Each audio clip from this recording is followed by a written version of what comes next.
আমরা মুসলমান, আমরা নবীর উম্মত, আমরা নবীর 23 বছর জিন্দেগি বিশ্বাস করি, সাহাবায়ে কেরামের 4 খলিফার 30 বছর খেলাফতকালকে বিশ্বাস করি।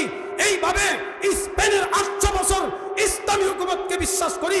এই বাংলাদেশ, পাকিস্তান, ভারত সহ ভারতবর্ষের 1200 বছরের ইসলামী হুকুমতকে বিশ্বাস করি। আফগানিস্তানের ইসলামী হুকুমতকে বিশ্বাস করি। এর আলোকে আমাদের সামনে পরিষ্কার এই কথা রয়েছে, মৃত্যুদণ্ড গোপনে রাইতের 12টা 1 মিনিট হয় না, এটা হয় প্রকাশ্যে। কথা বলেন ঠিক না বেঠিক? কোরআনে কারিমের সূরা বাকারা 179 নম্বর আয়াত, আল্লাহ বলেন, ওয়ালাকুম ফিল কিসাসি হায়াতুন ইয়া উলিল আলবাবি লাআল্লাকুম তাত্তাকুন।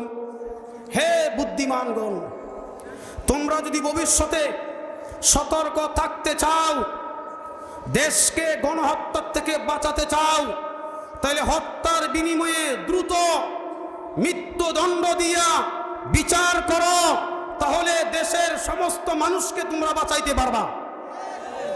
সূরা বাকারা 179 নম্বর আয়াত, এটা কোরআনের কথা। এই যে কিসাস, মৃত্যুদণ্ড, এই মৃত্যুদণ্ডের সিস্টেম এবং পদ্ধতির ব্যাখ্যায় নবী মুহাম্মদ সাল্লাল্লাহু আলাইহি ওয়াসাল্লামের জীবনের আমল পাওয়া যায়।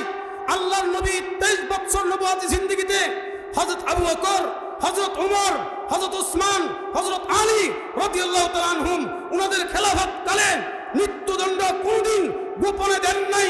নবীর জিন্দেগিতে এবং সাহাবায়ে কেরামের জিন্দেগিতে, ইসলামী শাসনের জিন্দেগিতে সব শাসনকালে দেখা যায় মৃত্যুদণ্ড হয়েছে প্রকাশ্যে। কথা বলেন ঠিক না বেঠিক?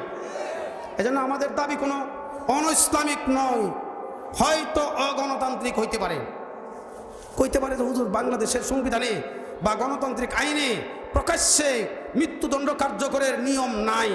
এইটা আছে কিনা আমি জানি না, কথার কথা কেউ বলতে পারে।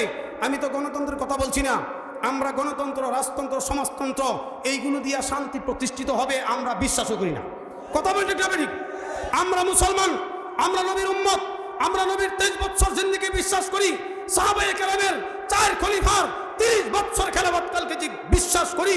এইভাবে স্পেনের 800 বছর ইসলামী হুকুমতকে বিশ্বাস করি। এই বাংলাদেশ, পাকিস্তান, ভারত সহ ভারতবর্ষের 1200 বছরের ইসলামী হুকুমতকে বিশ্বাস করি। আফগানিস্তানের ইসলামী হুকুমতকে বিশ্বাস করি। এর আলোকে আমাদের সামনে পরিষ্কার এই কথা রয়েছে, মৃত্যুদণ্ড গোপনে রাইতের 12টা 1 মিনিট হয় না, এটা হয় প্রকাশ্যে। কথা বলেন ঠিক না বেঠিক? তো হাসিনা গণহত্যা করছে, একজনকে হত্যা করলে যদি মৃত্যুদণ্ড হয় প্রকাশ্যে, যেই লেডি ফেরাউন, বেডি ফেরাউন আর কি বাংলা অর্থ হলো বেডি ফেরাউন,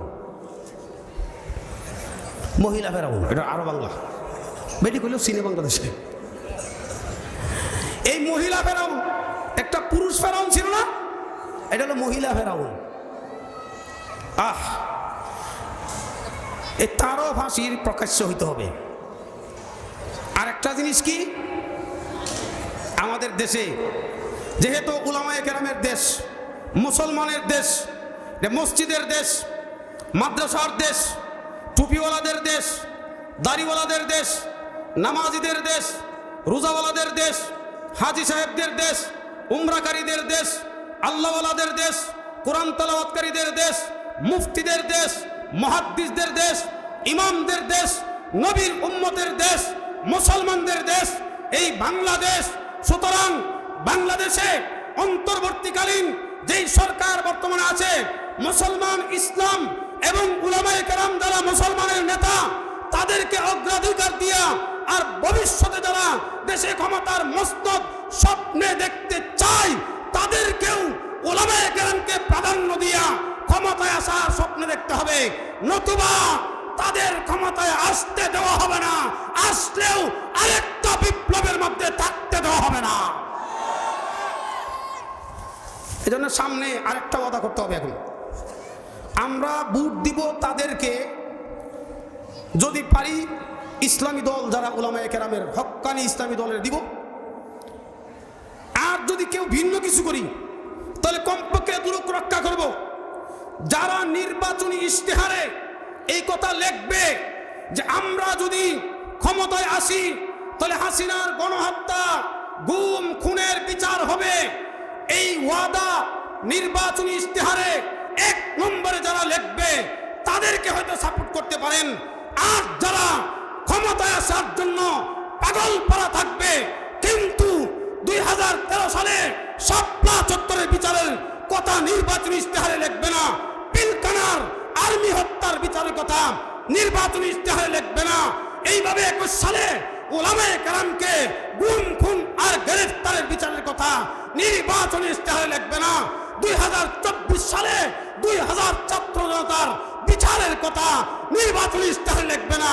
তাদেরকে লাথি মেরে ভয়ের দরজা থেকে দৌড়াইবেন, ভোট দিবেন না, এটাই মান।